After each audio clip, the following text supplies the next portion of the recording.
Welcome to the Man Whore Podcast.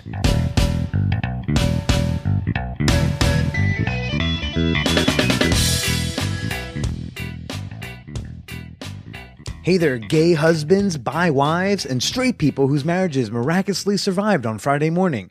This is Billy Procida, and you're listening to the Man Whore Podcast. Hello, and hi, everybody. How you doing? Hope your week was fantastic. Man, what to talk about? So much.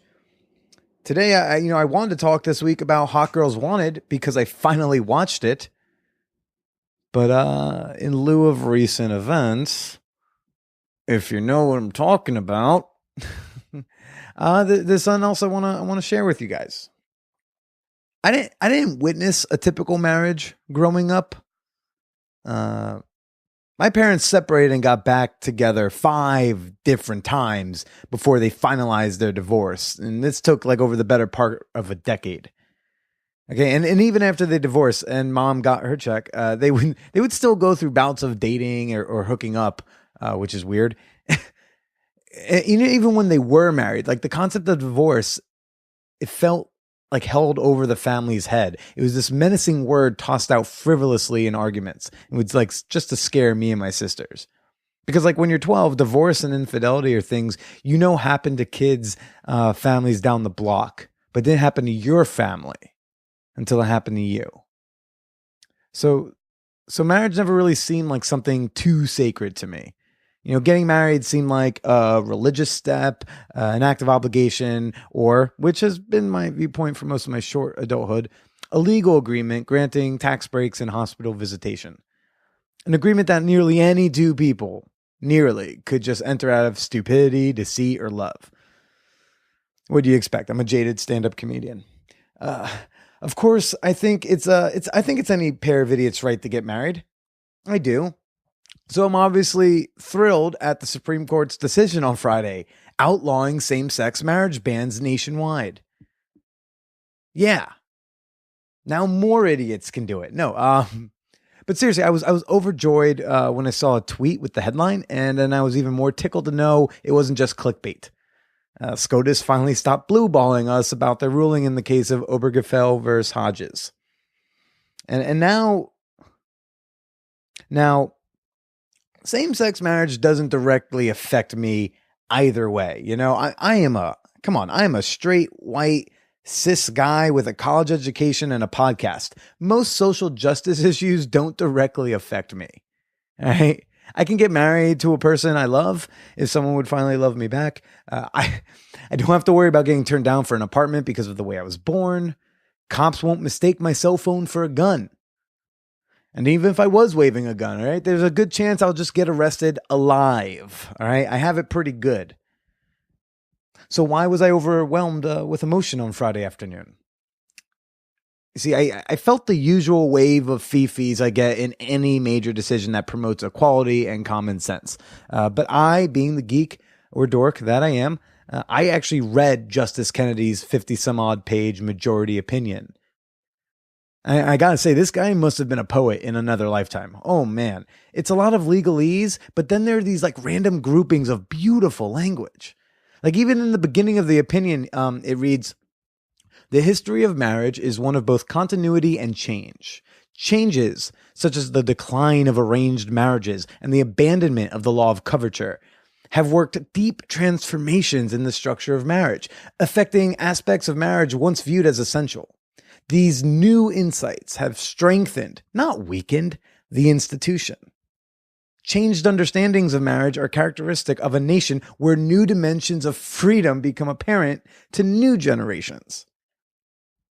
Okay, maybe that's not all that poetic. I get it. But I find logic and reason to be fabulous and inspiring. I mean, I guess that's like artsy for lawyers. But Kennedy talked about the history of marriage. And he acknowledged how it used to be about property and money or politics. He writes how it has evolved from a, quote, male-dominated legal entity, unquote, to like a union between two equals. And at least, now I never had this burning desire to get married myself. I've imagined that one day it's possible that I'm in love with someone who makes me want to commit long term to her, and that the legal binding would be both beneficial and symbolic. It's not something I was seeking, but something I was open to. After seeing my parents' marriage, along with countless marriages of kids around me growing up, it was not an institution I was rushing to become a part of, okay?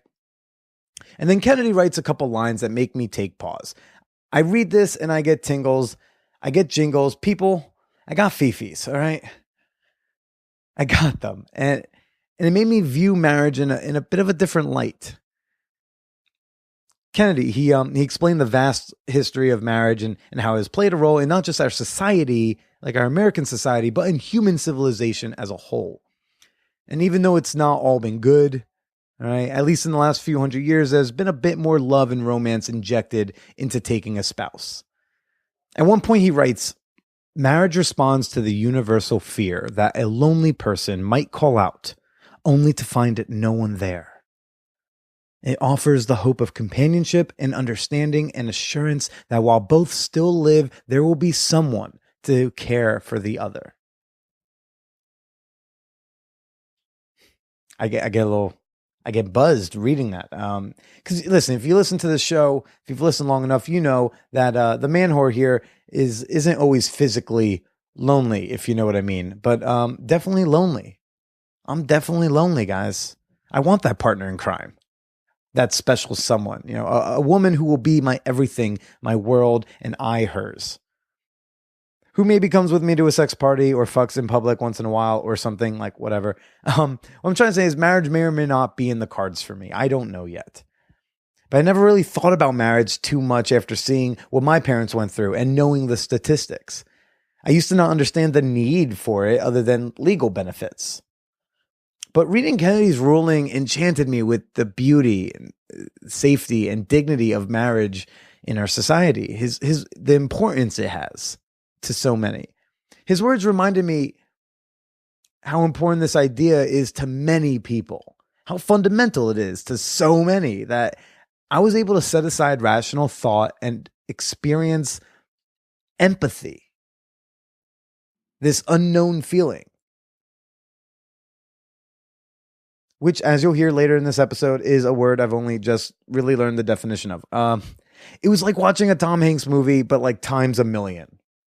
I felt not just the joy that most of the nation felt, knowing that our brothers, sisters, friends, weird uncles, gay bosses, and queer theater neighbors could finally enjoy the misery that can be marriage.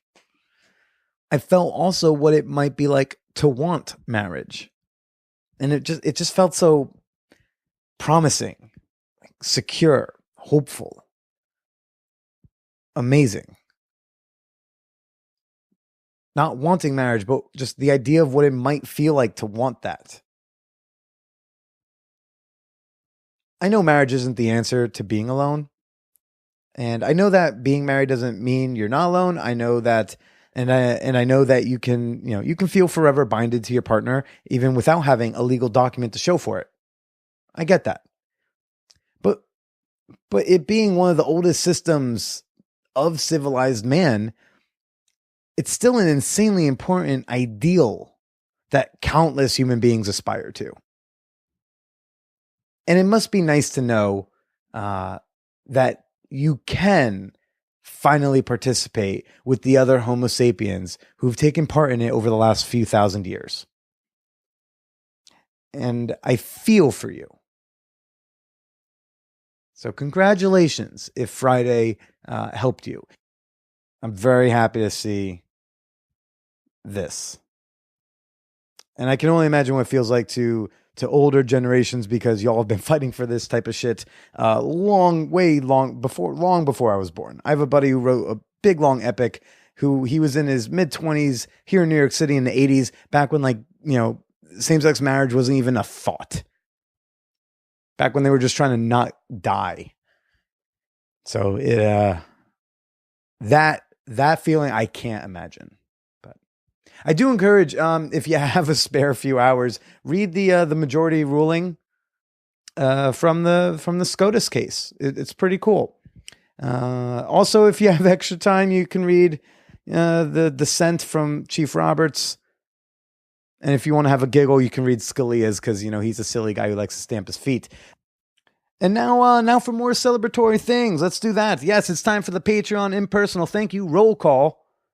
Yes, you know it. It's that segment. It's that time of the show.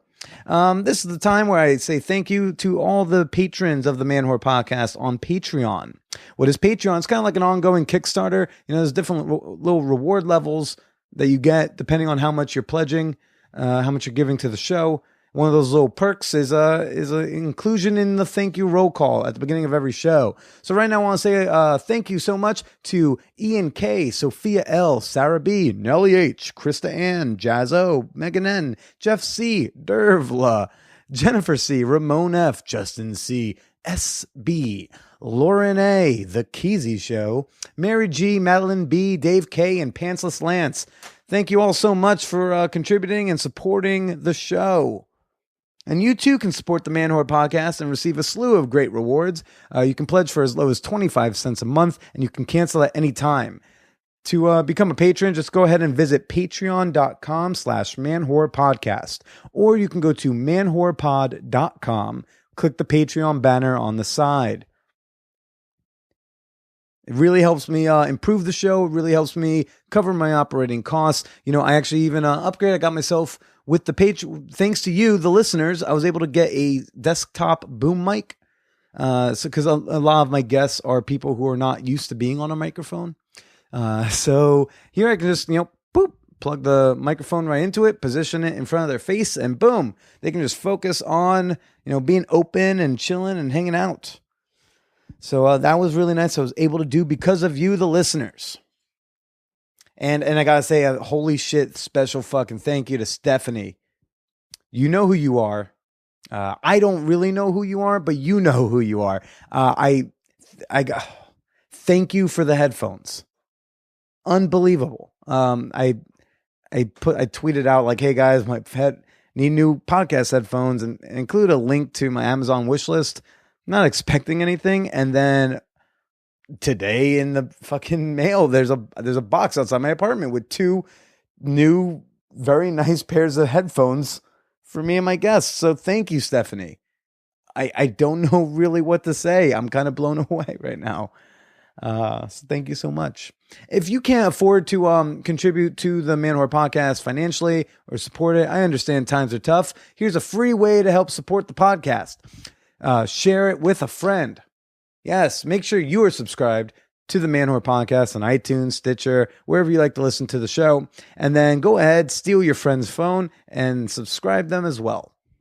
Tell them, listen, man, there's this show. It's called Man Whore. Yeah, I know it's a title. I don't like it either. But if you listen to him for 10 minutes, you'll know he's a good guy. And you can help convert people as well. And I'd really appreciate it. So thank you in advance. How was my week? My week was otherwise pretty cool. Not much to complain about. I went to Pride. I went to the Pride March here in New York City. That was awesome.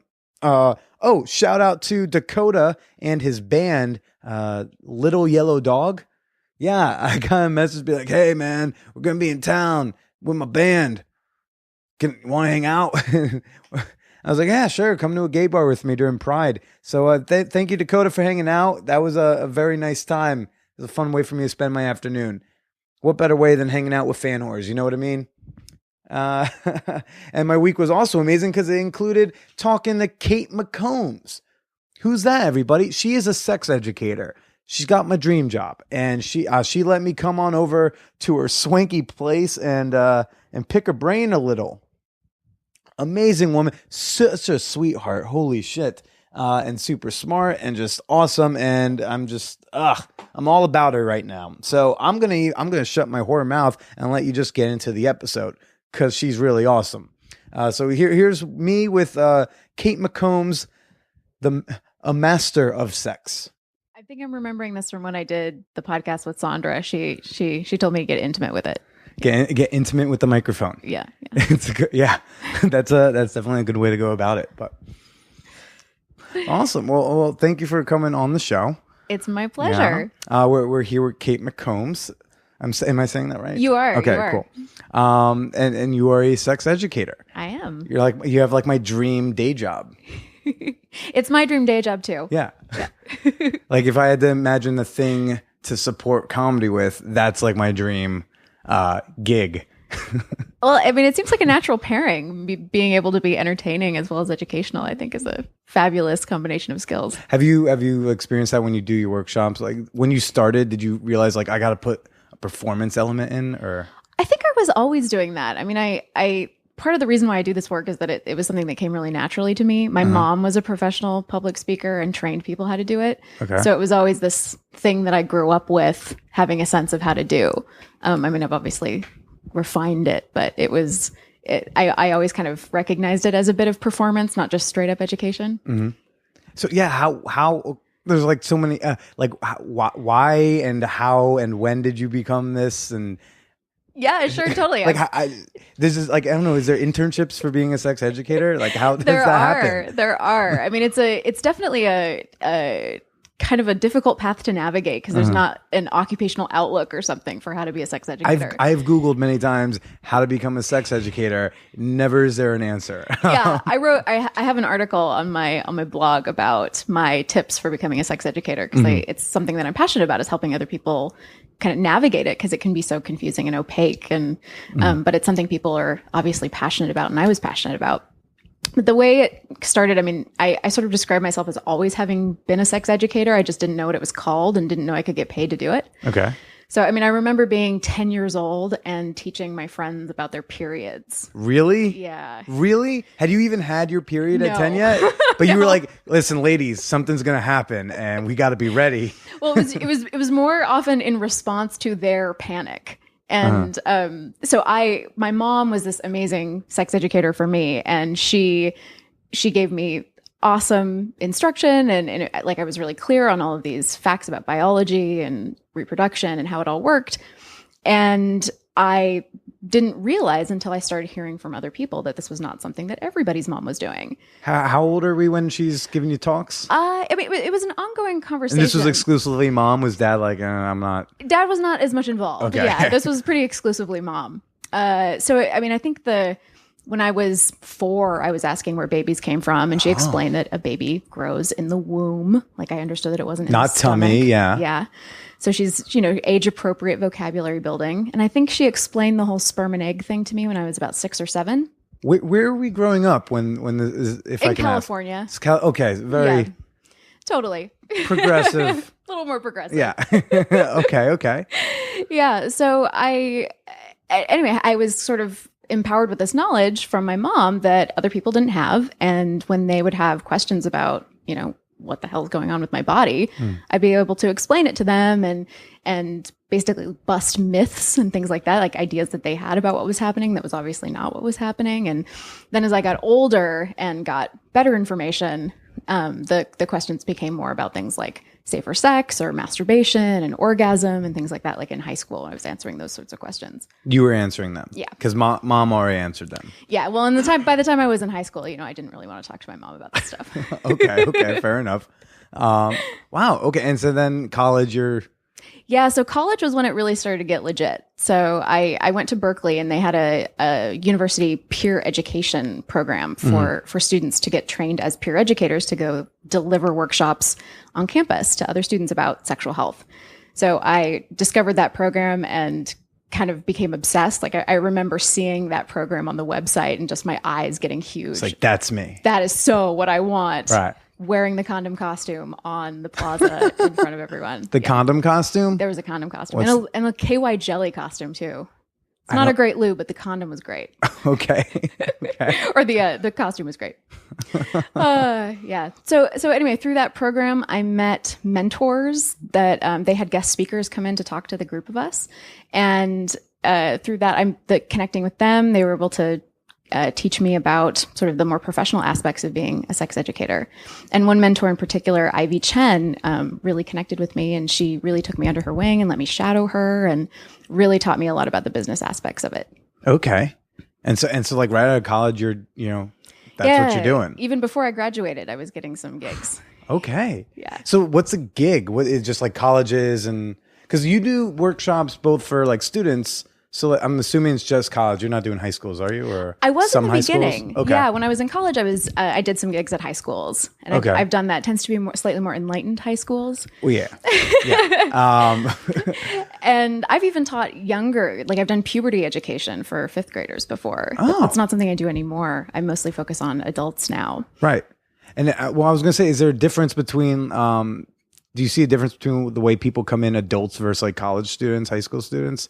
Like they come into a workshop, does an adult kind of be like, I know about sex. I know what I'm doing. Yeah, totally. I think you have to approach it in a way that doesn't make people feel ashamed for being there and wanting to learn stuff. Because there's an incredibly unfair expectation that we put on adults to know everything about sex magically when they turn 18. And very few of us learn anything that remotely prepares us for our adult sex lives when we're younger. Yeah. So if you don't seek adult sex education, how are you ever going to learn about this stuff? So that's something that, I have to be mindful of, that kind of emotional component to how vulnerable it can be to show up to an adult sex educational environment. Mm-hmm. And like all over the country, like people have like, there's some sort of outlet they could go find some sort of sex ed workshop as an adult. What are like the various reasons people usually end up like going to one of these workshops? Not just like topic wise, but like what type of persons go into these usually? I don't think it's any one type of person. I mean, it's often people who are, I think, characterized by their curiosity. I think that's something that seems to be a theme throughout. People who are curious about learning more about their bodies and how they can kind of upgrade their sex life in various ways. And then I think people who are pursuing that kind of education online is just kind of across the board. Right. Well, and then that's the problem because everyone goes online and finds 5 different answers for the same question. And the quality of it's never any good. Never any good. I mean, what was like the most shocking thing for you when you started? Like when you really, I mean, I didn't realize you were so well informed by like 7. So, but was there anything that when you really started getting into it that really shocked you, or like, you were like, wait, no way, when you were doing like your research and getting your degrees and whatnot? Oh, that's a great question. Like what blew your mind the most in your adult learnings? To be honest, the thing that blows my mind the most is really, it comes down to the basics, like the lack of understanding that many adults have about the basics of human sexuality and pleasure. That's something that always surprises me in my work. I don't think there's ever been something I've learned sexually that just completely blew my mind. There's been some sad things, like the research on how many women are experiencing pain during sex. Like it's really high numbers, and that's alarming, but nothing kind of sensationalist. And oh my God, I can't believe people do that. I didn't know the clitoris was that long. Yeah. Yeah. That's just kind of, whoa, this is amazing. And I get excited about it. It's, less about that. Okay. Do you think stuff like the, women who are experiencing pain a lot there, do you think a lot of that comes from they don't realize that sex is supposed to be for pleasure, or like can be for pleasure? I think that's definitely part of it. I think we have a lot of cultural tapes around sex is supposed to be painful for women. I mean, especially around the first time people have sex. I think a lot of people don't realize that that's not inevitable. Yeah. Like your first penis and vagina experience or sex toy and vagina experience doesn't have to be painful. Often one of the reasons why that is painful is because she's not sufficiently aroused, or there's not enough lubrication happening, things like that. It's not because of the hymen. Yeah.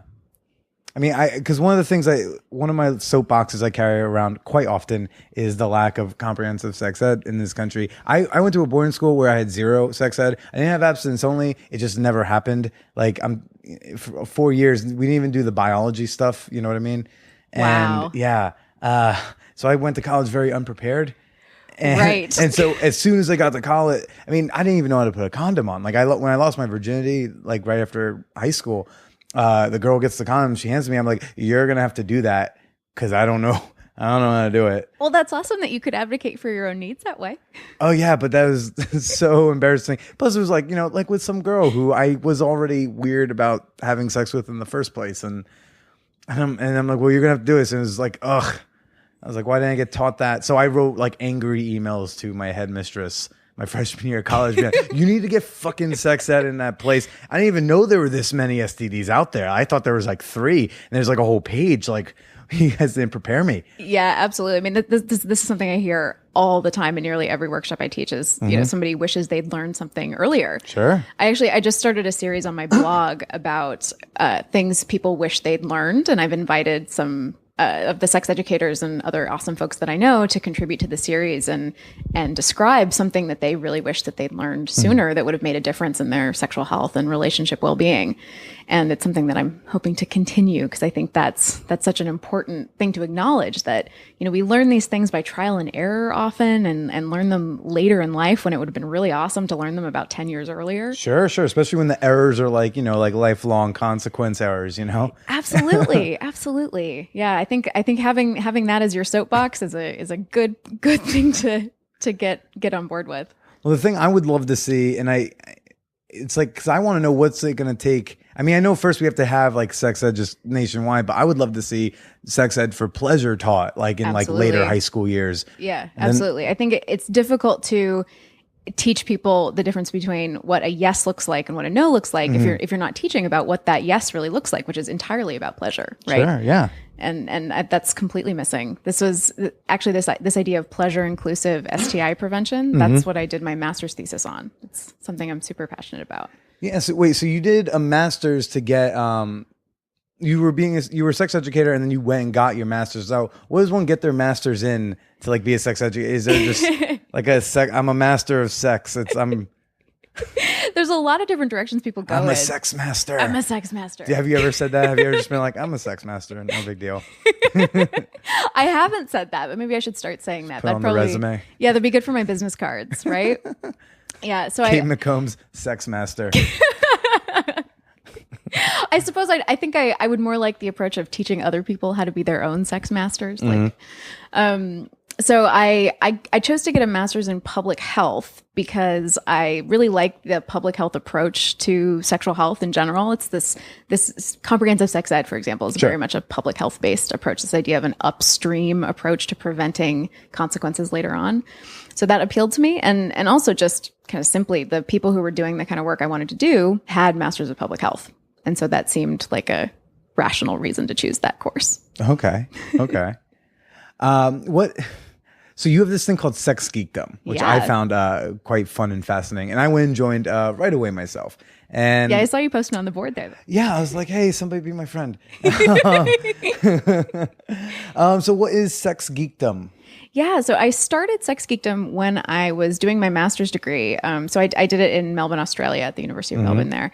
And even though I was studying public health, there were other people taking sexual health courses within my program, I felt a little bit isolated as a sex geek, someone who just ravenously wants to learn about all things related to human sexuality. And there were a lot of people who were clinicians, like they were really into reading articles about chlamydia and gonorrhea, but not so much into the behavioral aspects of human sexuality more holistically.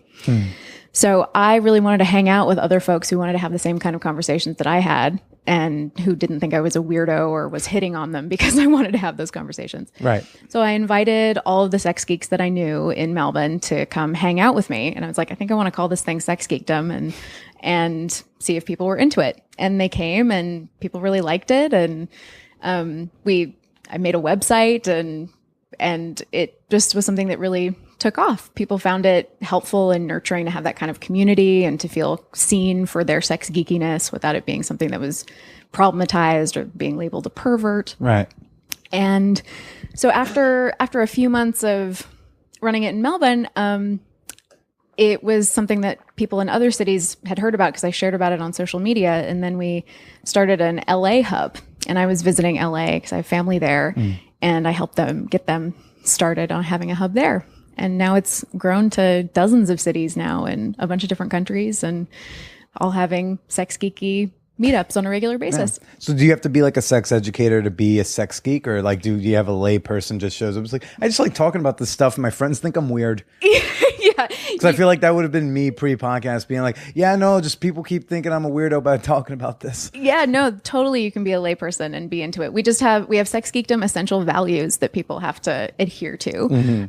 So there, things about it being an inclusive space and it not being a hookup space. That's something that we found really important because a lot of especially women that I was hearing from that were sex geeks were telling me that sometimes it felt uncomfortable to go to certain sex positive events where it was kind of expected to sexually participate, or that you at least were kind of on the market if you were attending. That it was like fair game to at least make a pass. Yeah. And I think we can all like take responsibility for our no's, but I think the idea of having a space where that's just kind of off the table and it's purely about discussion is something people have given me a lot of positive feedback about that they like. Right. Because we both have friends who go to, and you go to obviously these conferences, and I hear about like, the after workshops. Right.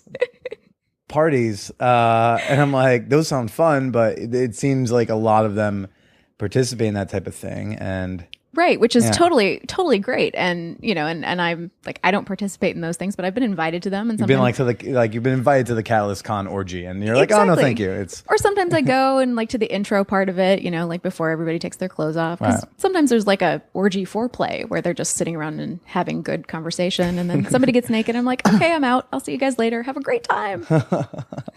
It's funny. So I'm at this open mic. It's like a storytelling open mic. The Delancey? Yeah. Jefferson? No. Okay, so Jefferson he's this like sex storyteller, and he runs like a storytelling open mic. I have a buddy of mine, Nick, comes with me. We're downstairs in the basement of the Delancey where they're doing the mic. Upstairs was Poly Cocktails, that polyamorous like monthly meetup group at the upstairs portion of this bar. And I tell Nick, oh yeah, this thing called Poly Cocktails upstairs. So he keeps being like, Billy, come with. He's a little younger than me. He's like, Billy, come with me up to the Poly Cocktails. I'm like, you go. I'm here I'm thinking of my story. He's like, no, come with me. I was like, you go yourself. You're an adult. Like, go. So he leaves. Like 10 minutes later, he comes back downstairs and he just sits down, just like all like, not mopey, but just like, like he looks disappointed. I was like, so how was Poly Cocktails? He's like, it was just a bunch of fucking people talking at a bar. I'm like, yeah, they're not fucking like right there. It's what was he expecting? I think he was expecting a fuck party at the bar. Like, yeah, we've had a couple people show up to sex geekdom events, kind of thinking that as well, and needing to clarify really quickly, like grasping condoms and a vibrator. It's like, I'm here, I'm ready. Not quite that enthusiastic, but just kind of like, oh, where's the sex happening? There's sex in the name. There must be sex happening. See, the guy with the mustache in old school is like, yeah, I'm here for the gangbang. You're not far off. Actually, you're not far off. But I mean, I think as we've kind of gotten clearer and making sure like the essential values are posted in all of our online spaces, and it's gotten like better admin, like we've had less of that, which is nice. Cool. So is there like a point person at each of the, like, do I have to ask for a person when I show up? Yeah. So each of the hubs are run by, we call them emissaries. Do you run the New York one? I do with Dirty Lola. Do you know her? I know of her. I see her name quite often. Yes, she's my co-emissary. We have not met in the real world yet. We have interacted in the digital space several times. I suspect that you would enjoy each other. Okay. Okay, so you got sex geekdom, and then you're doing these workshops. What's your favorite workshop to do? Oh gosh, that's a tough one. I love all the workshops I do. Of course, I know. I know. It's what's your favorite children? Yes, but we all have a favorite child. Okay? And it was not me. I'd probably say the sexual communication workshops that I teach. Okay. I mean, there's kind of a few under that umbrella, but whenever I get to teach people about actually how to have conversations about sex and how to manage their sex adjacent feelings and things like that. Is this like communication like during sex or like the pre-sex, post-sex conversation? Whole thing. Okay. Yeah. So just it's something that I've come up against a lot in my work with sexual health. I mean, I taught sexual health workshops for years about safer sex, and I still do these workshops. But something that I found was really missing in people's education was how to actually talk about this stuff. I'd get so many questions about how do I talk to my partner about this or that, and people just don't have the kind of the linguistic fluency to have those conversations with their partners, even when they're otherwise intelligent adults. Which is amazing because most of those conversations are so simple. How do I tell him to slow down? Well, see, what you do is you're gonna say, slow down. Yep, And exactly. they'd be like, what? No way. So you've got your workshop shtick all sorted out. I think this is great. You should teach this. I don't know. I think I just have bits that like I can't do on a stage, but I can do one-on-one on a podcast.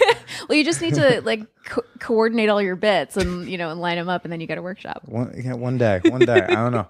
Trying. Wait, what kind of public speaking did your mom do, if I can ask? Yeah, no, of course. She taught, it was in education. She was an educational consultant. So she did stuff around bilingual education and training teachers how to teach kids who didn't have English as their first language. Okay. Totally outside my realm of. I was just saying, Yeah. well, because I talked to this burlesque dancer, and it turned out that her mother used to do it was both her parents together. They had a radio show, like I think in like the 50s. Oh wow! It was an erotic radio show. It was basically like erotica, but over the radio. Oh wow! And they used to run this. They do a full on radio show, like a late night sex talk show. I guess it was weird.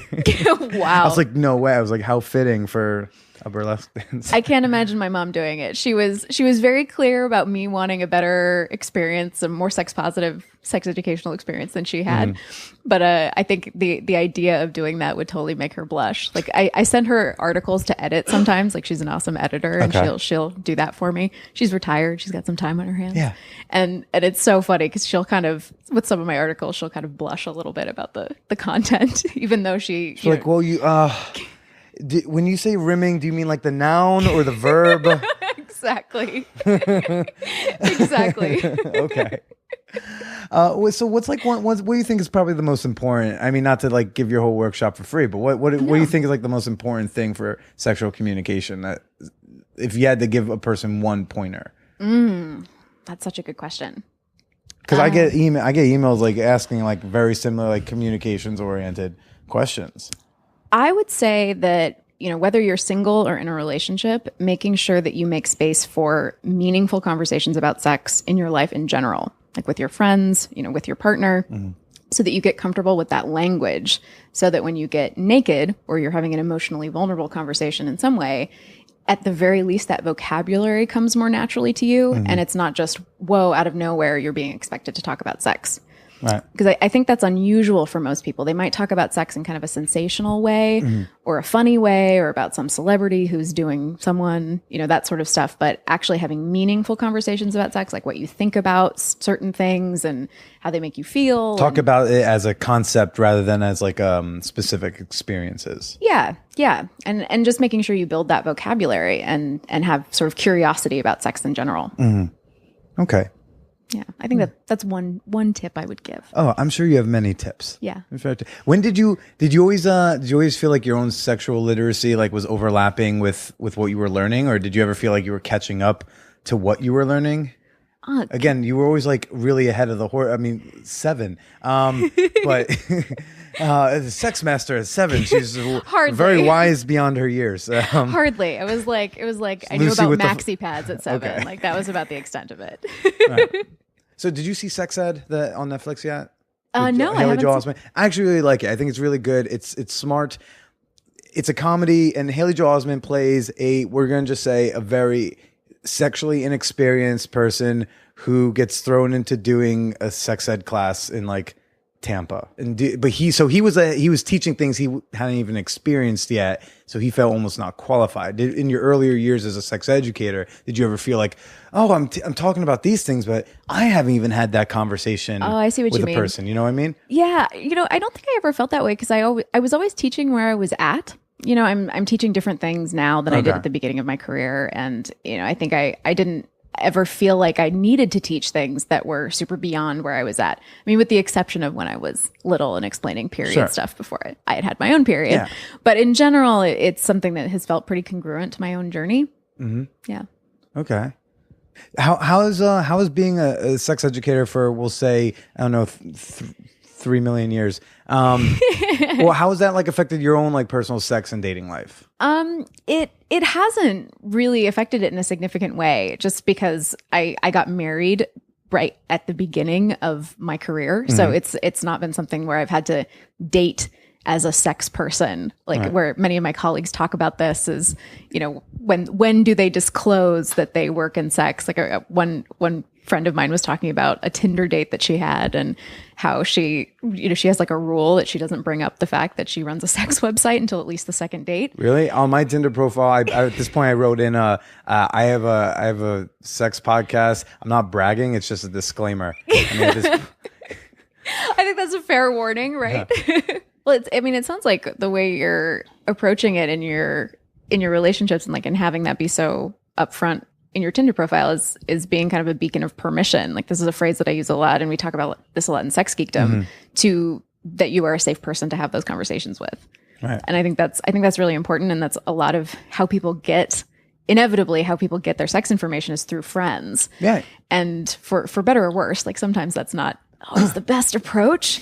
But at the very least, if your friends can foster a safe environment to make space for those conversations, and that they're not going to shame you for having them or judge you or something like that. Or if you have powerful informed friends, it helps. Like, the more informed people get, the more informed friends there are, and then you can learn. You're more likely to learn from someone who's closer to right than Google. Absolutely. Yeah. A lot of the sex geeks I talk to can relate to this idea of being, quote, that friend, unquote, in their group of friends that everybody turns to for sex information. And right. It's a powerful and important role.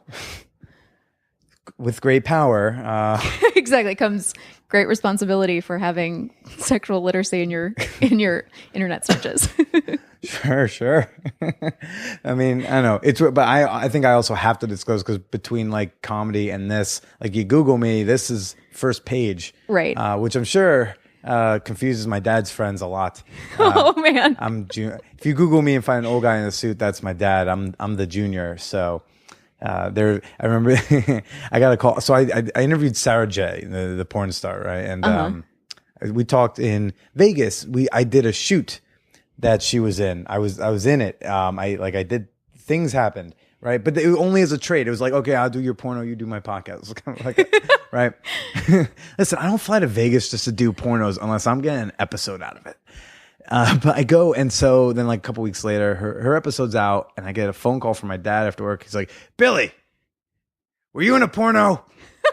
I was like, hey dad, and then that. And I'm like, oh, apparently his buddies were Googling him, and then my show showed up, and the most recent episode was me saying, so I just got back from Vegas where I was in a porn, and yeah. Oh, fun family conversation. Sure. Yeah. Family. There's another Kate McCombs that lives in New York City, and what does she do? She works in theater. Oh, come on. She could. But I got this hilarious Twitter message from her that her uncle found my website and then pranked her grandfather, convinced him that she had changed careers.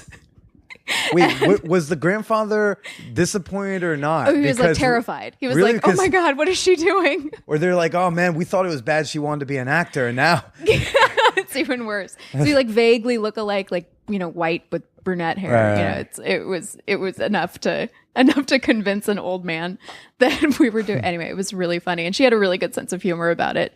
But fun. A little mistaken identity. Right. Wait, so now I want story time, because before the mics cut out, you were about to tell me how, because I asked how long you known your husband, and they're like, it's complicated, and I'm like, it's never. Okay, so you guys met in, I'm assuming, in high school. Actually, it was after we got together after high school. 7, when you were learning all the was he in your classes? No. Was he in your 7-year-old workshop? Listen, guys, come meet me by the jungle gym. I've got some crayon diagrams. That wouldn't have been out of character, but no. No, we didn't date until after high school, but we went to the same high school and grew up in the same small town. And after we started dating, he was like, oh, I want to show you this old neighborhood where I used to live when I was younger. And it's like, oh, okay, cool. And he shows me this house, and I was like, I remember this house, because I had used to hang out with one of his neighbors, and we used to get all the neighbor kids to come hang out together in the street. It was a super kind of wholesome community like that. Oh, did you guys play street hockey in the street adorably? No one gets hit by a car. Yeah, that kind of thing. Oh, that's... I know, it's precious. Anyway, so I remembered this house. I was like, I remember this house. I remember going to the front door with my female friend and seeing if the kid in the house wanted to come play with us. Right. And what I remembered was a woman opening the door, the mom, and the the boy that lived there seeing two girls at the door and running in the opposite direction. And I was like, do you remember that? He's like, oh, yeah, that was you. I remember that. It was terrifying that there were girls at my front door. I was like, if you only knew you were going to end up marrying me. Do you guys have like a movie deal? Because that sounds adorbs. Aw, thanks. Thanks. So you guys have known each other like basically like, you know, like well over a decade. Yeah, exactly. It's really fun because we've had all these amazing global adventures together. You know, he moved to Australia with me, and we grew up in California, but now live in New York. Yeah, but you also got like married at that ripe 22. Yeah, like. Which I think, you know, I mean, it's normally not something that is a recommended thing, like getting married before you've really figured out your own stuff. Mm-hmm. But for us, it was really the right choice. Like we knew we were ready to commit to each other, but we're wanting to facilitate each other also having adventures. Totally. You know, we didn't think that getting married meant settling down, and we didn't want to have kids right away or anything like that. We just wanted to have adventures together, and that's how we've kind of approached our relationship. That's awesome. Thanks. I think so. I'm pretty happy with it. I would hope you think so. I mean, that would be. It's a bummer to hang out with people who are like, oh yeah, ball and chain. I hate being married. I guess I'm married. Yeah. It's kind of, sometimes people, when you meet other married people, sometimes they try to kind of establish shared reality in that way. Like, oh yeah, marriage, such a drag. It's like, I actually really like it. It's really awesome.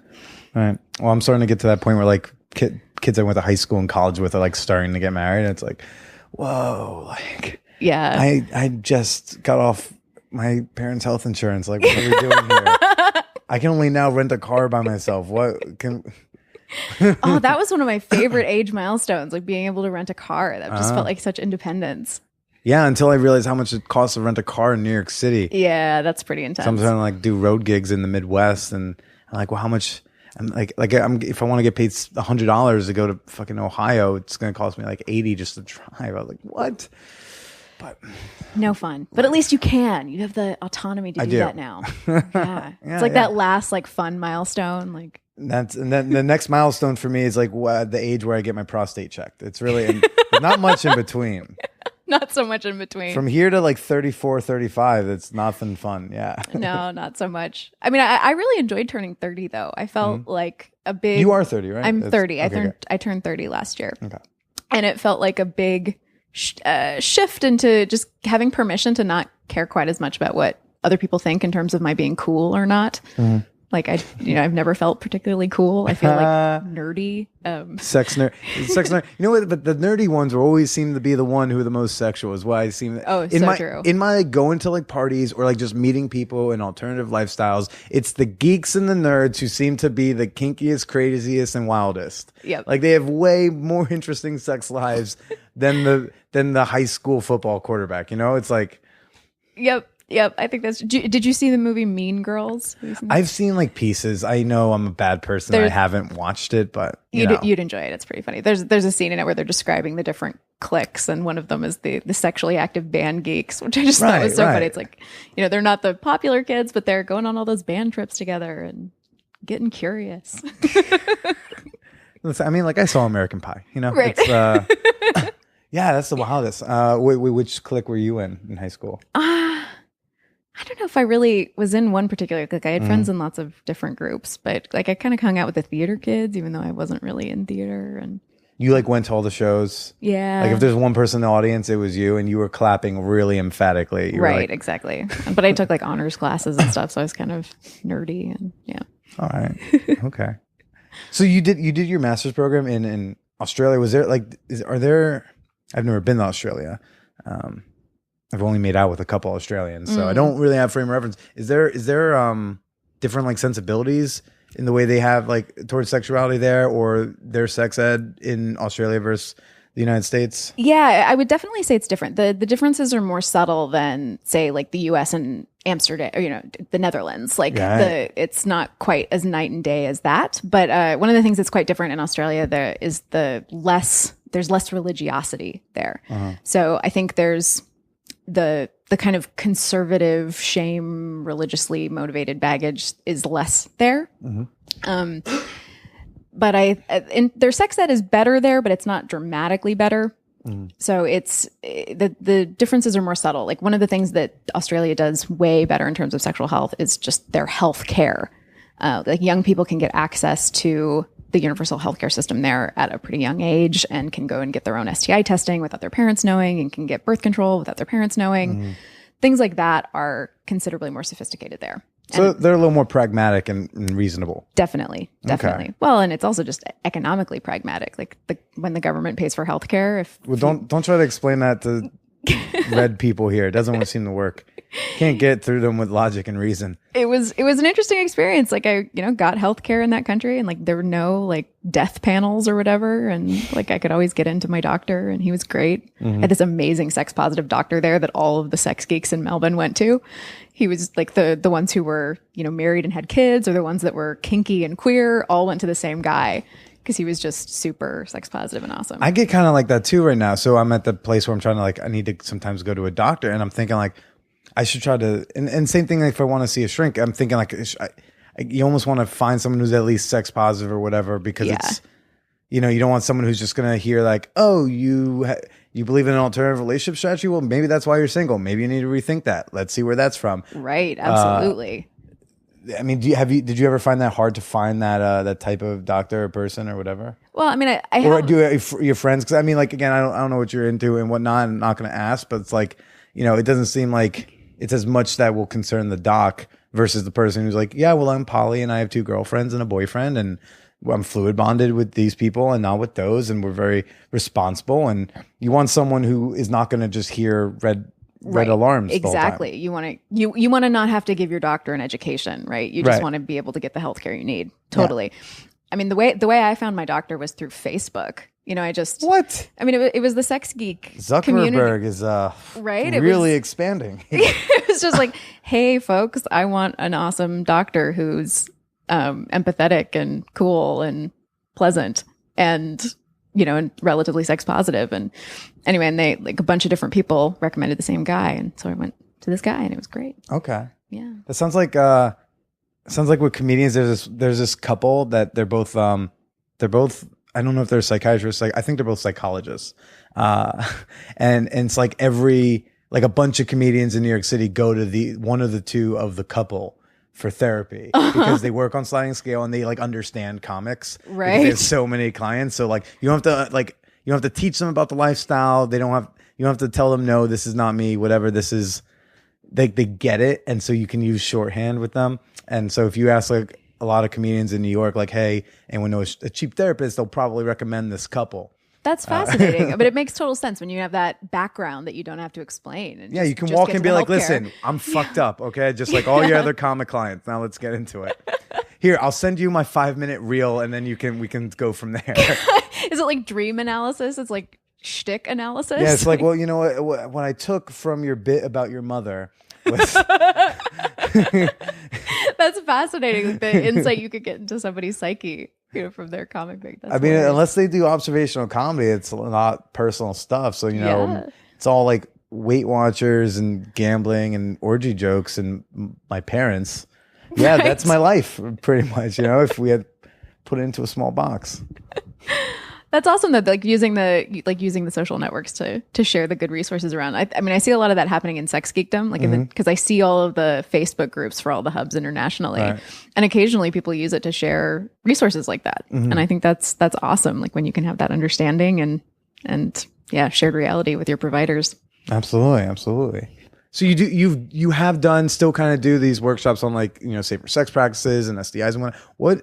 What do you think is the most common misconception you've run into about STIs or like about a particular one? I think the biggest misconception about STIs is that they should have symptoms. I mean, it's amazing to me how often people don't know that the overwhelming majority of STIs mm-hmm. are asymptomatic, or at least have asymptomatic stages. Right. And this is why I am very clear and explicit about why I don't show pictures of oozing sores on genitals when I do my talks on STIs. Like my approach to teaching about STIs, the workshops I do now is really clearly about how to talk about them without making it all about shame. Mm-hmm. Because the overwhelming majority of STI education out there is about like, look at these horrible diseases. Get this. Don't get these. These are going to be the worst thing that ever happened to you. Make sure you wear a condom or else you're going to be this diseased, horrible, dirty person, which I think is really fucked up, honestly. Mm-hmm. So I teach about them as just these exist. this is the risk factors for them. This is how they're spread. This is how you can avoid spreading them. And this is what to expect from them. And, emphasizing the importance of testing and things like that. Of course. Yeah. Yeah. But I think that not understanding the asymptomatic thing, like, oh, my genitals look fine, I must not have anything, that thing. Yeah. I had, I've only had 2 like legit scares where like I had someone like contact me and be like, hey, I got this, you should go.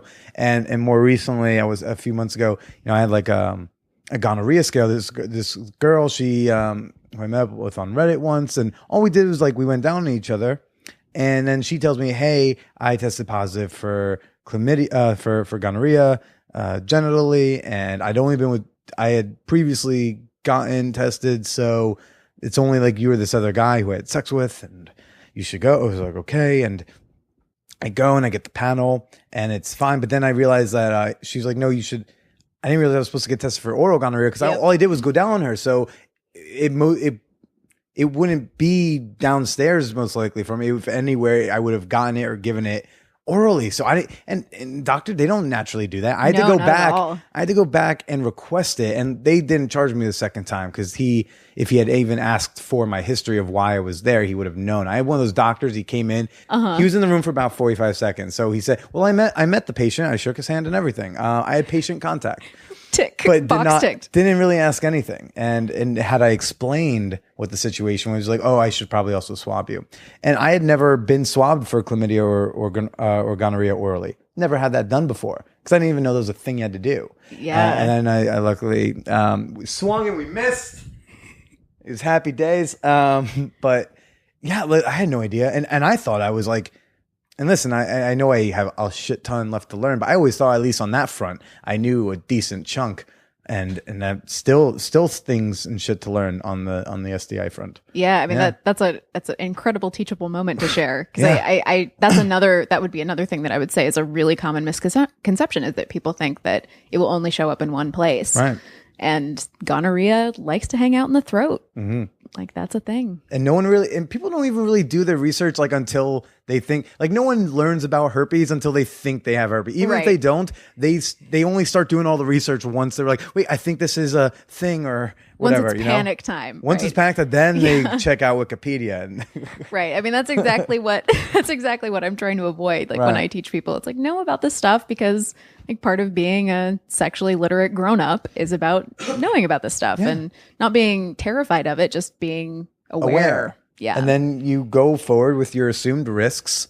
If you're going to go have casual sex or not, if you don't. And but also making sure you get are there places people should avoid? And I could answer this question a little bit, but I'm going to let you do it. Where's somewhere people should avoid when looking for STI info? Oh God, Yahoo Answers. Although I will say that San Francisco Sex Information, I know that at some point, I don't know if they're still doing this, they are like an amazing source of fabulous sex information. This is where San Francisco's just sex they have a switchboard and an email service that you can email them any sex question or call them during their hours. Switchboard? Yeah, it's kind of old school. Yeah. But their staff are all really well trained, and they're like great evidence-based sex ed. But I remember that they were at some point going onto Yahoo Answers and answering sex ed queries in a more accurate way. But as a general rule, that's a really bad source of sex ed of STI information. I mean, the CDC is a great site to look at. Theirs is nice and clean too. It's very easy to jump from like disease to disease. Yeah. And then of course Scarletine is great. Well, I was saying before, if there's like if somebody wants to be like, okay, I want to get educated. I can't make your workshop. I live in Montana. So what are like 3 sites you think someone should read one thing from every week? If someone's like, I'm going to read an article once a week from 3 sites to teach myself, what are like the 3? Scarletine seems to be obvious one. Yeah. I mean, that's just like super comprehensive about STIs and biology, safer sex, all of that, all of that good stuff. And a lot about relationships as well. I'm a really big fan of Justin Lehmiller's site. It's the sex psychology. I can't remember the exact URL, but I retweet his stuff all the time because it's Justin Lehmiller, Lehmiller. Okay. Yeah, he's got awesome super sex geeky articles that I really enjoy. But I would say the other site is Lindsay Doe's Sexplanations. Her YouTube channel is amazing and super evidence based. Like she really researches her stuff, and she's also just adorable and entertaining. And she is adorable. She's a lovely human being. She seems very bubbly. Yeah. Yeah. Okay. And then obviously your website, thanks. it's KateMcCombs.com, right? Yep, KateMcCombs.com. MCCOMBS.com, yeah. So I blog mostly about sexual communication and pleasure and things like that. Yeah. Okay. So hey, Kitty. Hey, cat. Mr. Sulu's come to see you. Name's Mr. Sulu? Yeah. Your Star Trek gal? Oh yeah. Oh yeah? Yeah. When he sex conferences are not the only cons you're going to? I've never actually been to a Star Trek convention. It's a bucket list item. Ah. But yeah, when we first brought him home, he just hid in the closet. And then he came out of the closet and was being all fabulous. He came out of the closet all fabulous. So my cat did. So what are we gonna name him? How about Mr. Sulu? Okay. Love it. He likes you. I like kitties. I like cats I don't have to live with. Because there's been women I couldn't date because they were allergic to cats. Yeah. And my roommate had a cat, and so it just became a deal breaker. Yeah, that limits your options. Yeah, but I like cats that don't have to live with me. Yeah. That's fine. Like if there could be a cat that lives outside my place, like right outside, like in the tree. Like I could open my window and pet it, and then the close, and that's it. You could go to a cat cafe. Have you been to a cat cafe before? Oh Christ! Don't tell me that's one thing. I know. I've seen those blog post titles that there are things. Cat cafes are amazing. You go to the cat cafe? Well, I've been to the one in New York once. Okay. The first one I went to was in Tokyo. I'm gonna try not to snicker at all during this. You can laugh. It's okay. I like cats. Anyways, but yeah, they have one in New York now. So you just go with your cat and hang out? You don't bring your cat. They have cats. Oh, that's way different. Yeah, no. I thought this was so like cat it's not like a dog park. Can just come bring their cat and hang, and then the cat gets its own seat, and then the waiter, just to be respectful of you and your pet, and say like, would you like me to split your check? And obviously the person's like, no, it's fine. I'll get this. It's so cool. Yeah. No. Okay, that's why I always thought it was. No, it's for people like you who would enjoy hanging out with a cat but don't want to own one. Well, I'm definitely more of a dog guy than a cat guy. But like cats, I can do fleeting romances with cats. Dogs, for life. Those are your yeah. Yeah, grew up with boxers, so oh, boxers are great. Yeah. Oh. My so uncle had a boxer. They're sweet dogs. They're so good. I had two. I won like two different stages of life, and they were the best. If I ever get a dog again, it'll be a boxer. But so where's the career going? Like what's next for you? Or is there like a workshop you would like to do? Is there something that you haven't gotten to do yet, but is definitely high on the career checklist? Yeah. Actually, I mean, there's something besides changing the world, obviously. Besides starting the revolution. Yeah. Start the revolution. One of the things that I'm working on in the next 6 months is a workshop specifically around empathy. Is this the desire map? No, this is different. Okay. This is different. So in a lot of the sexual communication workshops I teach, I do kind of a module about empathy, but I'm wanting to build specifically just an empathy skill building workshop that I offer more broadly. And I've been running these tea and empathy parties in my apartment to other people that I know. And so can you just very brief, I'm going to sound like an idiot. It's fine. I went to college. What is the actual definition of empathy? Because I can never... Yeah, I know. I asked that question. I'm aware that I asked it. I know it sounds silly, I think that's a completely valid question. It's a valid question for someone who's like 15 and doesn't own a dictionary. That's a valid question for them. For a grown man who like graduated from NYU, I should know that word. No, I think it's valid. I mean, the way I define empathy is it's about being really emotionally present with someone else's emotional experience. Okay, and it's also about kind of perspective taking, like imagining what it is like to be in someone else's shoes, essentially.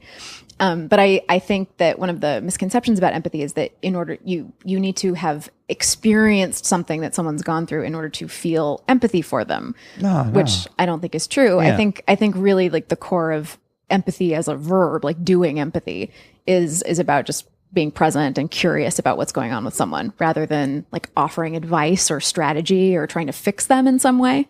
Like this is a dynamic that I see play out in a lot of relationships, like romantic and otherwise. like where someone is talking about something that's really emotional for them and they're having feelings about it, and the other person just goes straight into strategy mode with giving them advice on how to fix it, when what the person really wants is just for someone to be present with their feelings and be kind of a mirror. Listen. Yeah. Listen, stop trying to solve. That's so hard because like a girl, whether it's someone I'm seeing or not, or just a friend, they're like, here's a thing going on, they're venting. Sometimes I have to stop and be like, hey, this is great. I mean, it's not great that it's happening to you, but like cool. I'm with you. I'm with you.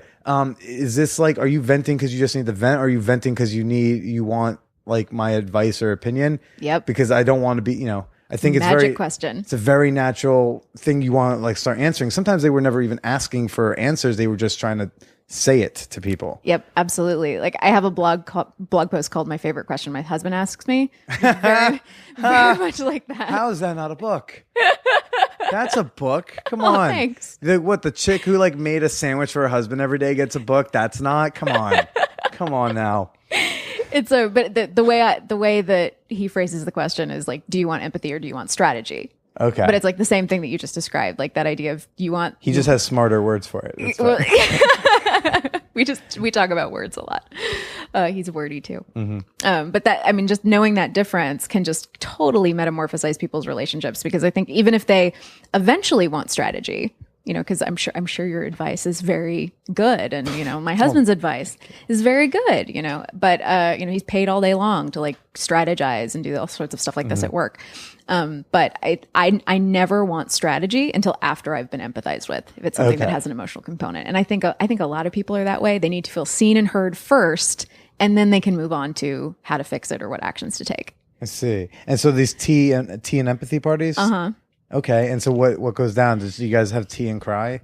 Because sometimes. I would fit in so much. Well, you should come to one sometime. I'm a total crier. Okay, me during Inside Out, forget it. It was bad. It's like feelings having feelings. I only felt good because everyone in the fucking theater was crying during that one. Even the dude who's like brolixing right in front of me, I could see he was doing this. Yep. I was like, okay, it's just fine. One of my friends has told me that she thinks my apartment should be Zagat rated as best place in Manhattan to cry.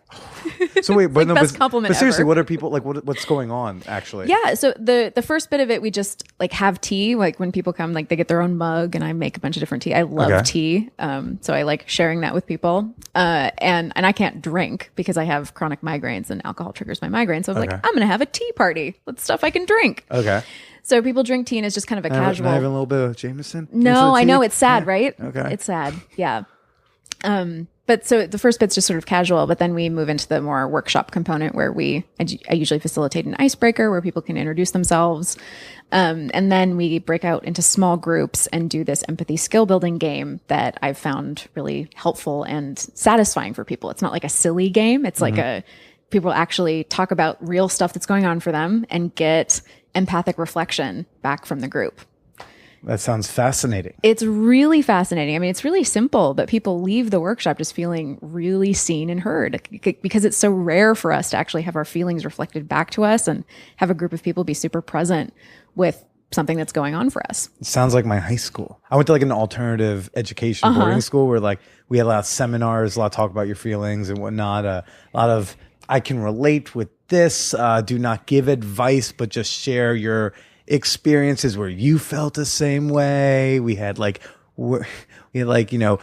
guidelines, and is very. So they were good at some of the soft skills, but not with the The sex only ed. thing they didn't do was the sex ed. It's absurd because I thought, the place is great and all that jazz. I think they just that was the thing they ran out of time to do. Or they didn't have somebody on staff who was trained to deliver it. They didn't have anyone on staff trained to really do anything. But really, it's like people helping people, which is cool. But then lower the tuition. There are not enough psychology degrees to justify this tuition. But yeah, so we do a lot of that type of stuff. It sounds very reminiscent of my 4 years in high school. Of we're doing family seminars, and there's someone's father as a thing I can relate to, and he's hearing something from a 15-year-old that normally a 50-year-old man's like, I can't learn something from a 15-year-old. But then it's like, well, I felt we have that shared feeling. Right, exactly. The feelings are universal. So empathy, that's what was going on the whole time. Okay. Exactly. I have a word now. That's Exactly. cool. Exactly. Yeah. So, I mean, I'm hoping that's something, a workshop offering I'm hoping to scale up and offer more broadly in the next 6 months. Yeah. That's something I'm really excited about. It's really satisfying work. And I think I've been getting a lot of positive feedback from people when I do this module in my other workshops. I think it's meaningful enough to be a standalone workshop. Okay. Have you ever wanted to be a relationship counselor or something? Is that something you'd think you'd ever settle into later on in life? It's something that I've thought about. I really love teaching. I really love doing group facilitation work, and I think I find that just more of a fit for me than the one-on-one work. Okay. Yeah. Okay. Cool. I mean, it's in line with the whole sex educational, public health approach, doing that kind of larger upstream stuff rather than the individual stuff.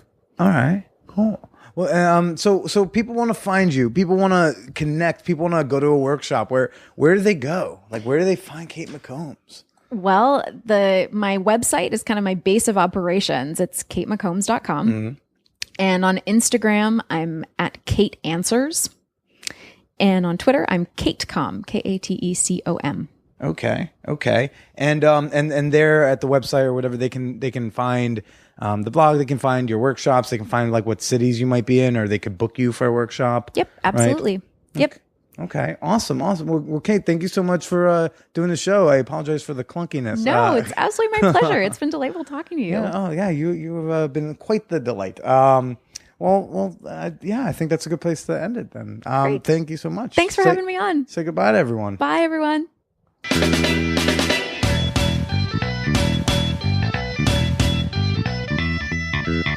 Oh man, what an episode. Whew.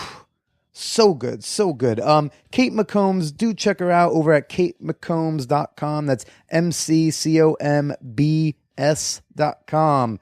And you can follow her on Twitter at KateCom, and then on Instagram over at Kate Answers. She blogs and does all that cool stuff, so check her out. And then don't forget to check me out. I'm over on the internet too. I'm on Twitter at TheBillyPresita.